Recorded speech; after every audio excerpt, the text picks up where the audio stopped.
So hello, welcome to the video and welcome to Central Park in New York City. I really need to go rob a bank so I can come and spend some time here in this magnificent city. And I say rob a bank, not literally, but it is so expensive to come and stay here these days that it feels like you need to do that to be able to come. But I don't have the benefit of staying in New York on this trip. I arrived at about 6 o'clock this morning on a cruise ship. That's an extremely good way of arriving into Manhattan, by the way, coming in through the Verrazzano Narrows and past the Statue of Liberty. And I'm flying out tonight on Virgin Atlantic back to London. Now, annoyingly, Virgin threw an equipment change at me, so I'm actually flying back on the same equipment that I flew out on, an A330-900, which is a little bit annoying because I had hoped to be on a different plane so I could make two distinct videos about the two different types of seats. But I had always intended to treat this flight as a bit of an experiment. Let me explain. So when you book a flight, they all seem to last about 12 hours. You take off, say, at 9 PM in New York and you land at about 9 AM in London. But there's a 5-hour time difference, so that 12-hour flight is actually blocked for 7 hours. Now, the block time is how long the airlines allow the plane to get from gate to gate. And in America, it can often take quite a while to manoeuvre your way through the airports to get to the runway to take off. So there's often some quite generous time blocked into that 7 hours. So that means flights can often only actually be in the air for 6 hours, sometimes quite a lot less than that if the tailwinds are favourable. So we've gone from 12 hours down to 6, but you lose probably another hour because the first half hour after takeoff you've got to be upright with your seatbelt on, and the last half hour before landing you have to be the same. So there's no chance that 5 hours of sleep in economy class is going to refresh you. But when you get to my age, even 5 hours of decent sleep in a lie-flat business class bed is just not enough. So I always find myself needing to have a nap when I get home. So I booked this flight as a bit of an experiment. I've picked the very first flight that departs in the evening. That leaves at 6 PM and gets into London at about 6 AM. But because I'm fully attuned to the East Coast time zone, I'm expecting my body to feel that it's only about 1 in the morning when I do land. And that's not an outrageous time for me to still be up. So the plan is to not sleep on this flight, to enjoy the catering, to watch a couple of movies, maybe get a nap late on, but not to try to have any substantial sleep. Get myself home and then have the same 2 or 3 hour nap that I would probably have had I tried to sleep on a later overnight flight, and see if the following day I wake up refreshed and with the jet lag under control. Well, that's the plan, but the problem is that I actually woke up at 3 o'clock this morning as I was really quite excited about sailing into Manhattan. So if you were to give me a bed now, somewhere dark and quiet, I could probably pump out a pretty solid 8 hours sleep right now. Staying awake for another 14 hours or so is not an attractive prospect, but we will push on regardless and see what happens. So if you'd like to see how this experiment pans out, find out if I stay awake and find out whether I do nobble the jet lag with just a couple of hours nap when I get home, stick around. Hi, I'm Matt and this is Matt's Planet. I aim to entertain, educate and inspire with my travel adventures from planning to execution. I'll show you how you can travel in style for a lot less than you'd think. So subscribe so you can come with me. I'd wanted to travel to JFK on a Blade helicopter, but I emailed them 4 times and they never responded, not even an acknowledgement. So I used the subway and it was really quick, cheap and efficient. So don't fly Blade, take the subway. You can use the Delta One check-in area when flying Virgin in upper class. The entry point has moved since my last transit in February last year, so you can now enjoy this calming walkway. I checked in online, but always prefer to have a physical boarding pass, and I was pleasantly surprised that there was a Virgin agent already in position, given this was over 4 hours before departure.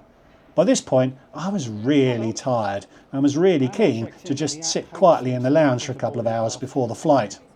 As had been the case with the outbound flight, upper class was overbooked, so the agent made me an offer to downgrade to premium economy in the front row with an empty seat guaranteed next to me. I'll come back to this when I wrap up the video, but for now, all I'll say is that I declined her offer. Physical boarding pass in hand, it was time for security.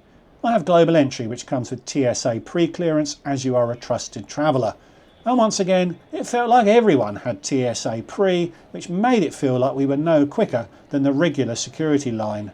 It probably was, but it still took 15 minutes to get through, which I suppose isn't terrible. There will come a day when the TSA pre-membership is so widespread it's really no quicker. Terminal 4 at JFK is quite pleasant, better than some of the others. I was momentarily distracted by the Lego store, but I resisted and headed round to gate A5 where the Virgin Clubhouse is located. The lounge opens at 2 p.m, 4 hours before the first evening departure at 6, and I arrived at the exact moment the lounge opened. I've shared this lounge before and it's really nice. A bar to the right, a dining area behind that, and lots of varied seating options to the left. Some nice decorations, lots of seats but not a lot of plugs. Always a bit of a giveaway as to how old a lounge is when there's only a handful of power options around the edges of a space. There's still a pool table here though, unlike the London Clubhouse. I couldn't see any balls or cues. The balls seem to have been used to make the sofa behind it. Dual aspect apron views too. That would actually be our chariot across the Atlantic that night, an A330neo that was only a week or two old when I flew on it. Neo means new engine option, which means the plane has the latest generation of more efficient engines. The lounge's menu was quite similar to the London lounge, although it was a little shorter. 4 out of the 7 large plates were vegetarian, and the butter with sea bass option was familiar from my outbound flight, so it was a hard no. That left butter chicken, ironically, or a chicken burger as the carnivorous choices. I'll never be critical of a largely vegetarian menu, but I thought it would be a little disappointing for people who'd paid a lot of money for a premium cabin ticket and are looking for a little indulgence in the lounge as well as on the plane. I actually went for the duck lettuce wrap small plate and it was superb, so superb in fact, I had a second one. And an eaten mess, good but not enough meringue for my taste. And just as was the case with the London Clubhouse, the drinks options were stronger, and on the advice of a patron I enjoyed a bramble cocktail which was really very nice. I managed to avoid napping, still trying to follow through on the promise of that intro by staying awake all flight, and after a couple of hours it was time to board the plane. The gate was right underneath the lounge, so I was there in no time, and after a couple of minutes the upper class cabin was called to board. The phrase gate lice has been coined for people who clog up the boarding area before their group has been called. I don't love that phrase, but it did feel appropriate that day as there was quite a gaggle of people hanging around, just getting in other people's way. But I was quickly through and down to the plane, just one boarding door today.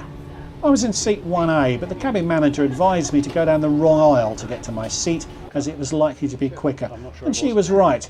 It was a small thing, but it shows how Virgin's crew aren't scared to think and use initiative to get things done. I can't see a Qatar crew member doing that. I included a detail review of the seat in my outbound video, so won't repeat it here. I'd worked out on the outbounds that odd numbered rows had their seats further from the window and had tried to switch to an even numbered row for this flight, but as I'd found out at check-in, the flight was full, so there were no spare seats.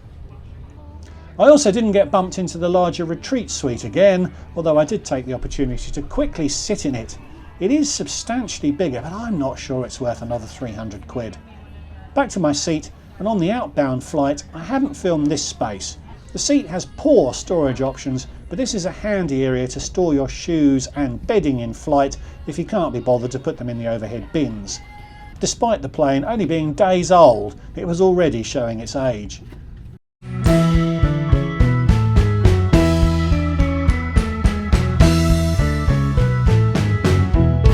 Sparkling wine as a pre-departure beverage. Airlines get clobbered for tax in the US if they open the good stuff on the ground, so this was the low-cost option for Virgin, although some flights don't offer anything alcoholic before departure. An on-time pushback, give or take a few minutes, and a longish taxi.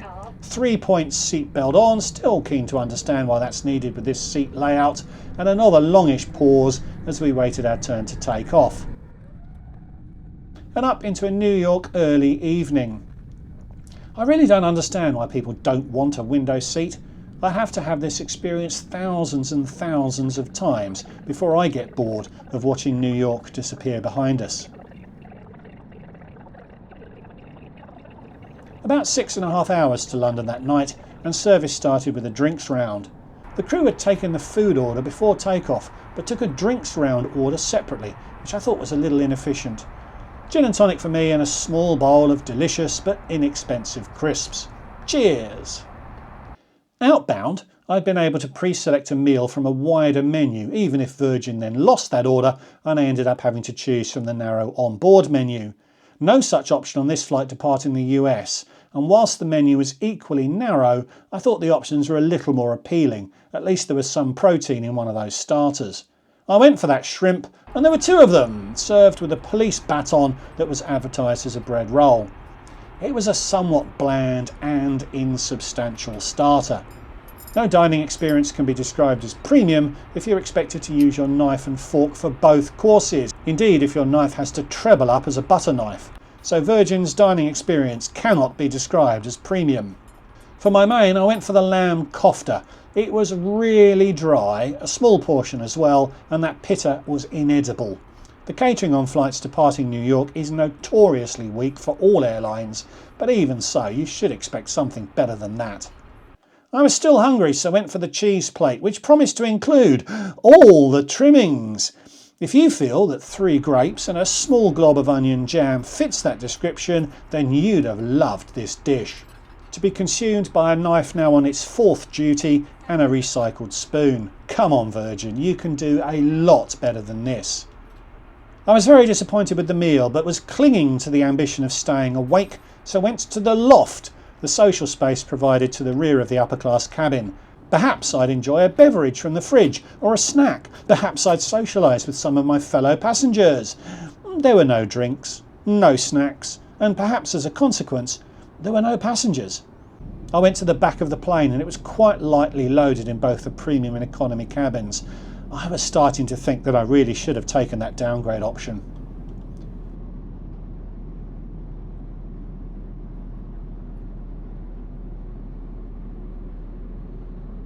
Back to my seat, and I found the entertainment system to be a little frustrating. It steers you towards the Vera Loves Movies section, which only offers around 20 movies. If you go to the All Movies area, you can find quite a few more, but I only worked that out later in the flight.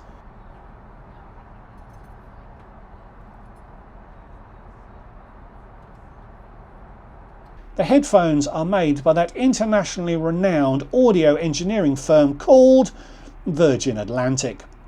So when I wasn't instantly attracted to watch any of this narrowed range of movies, I decided to just give up and go to sleep. No plan survives contact with the enemy, as they say, and over the course of the flight so far, Virgin's in-flight experience had become my enemy. Fortunately, the bed was really good. Quite a quick conversion from seat to bed. You can certainly do this when in the seat, but I stood to one side to film it.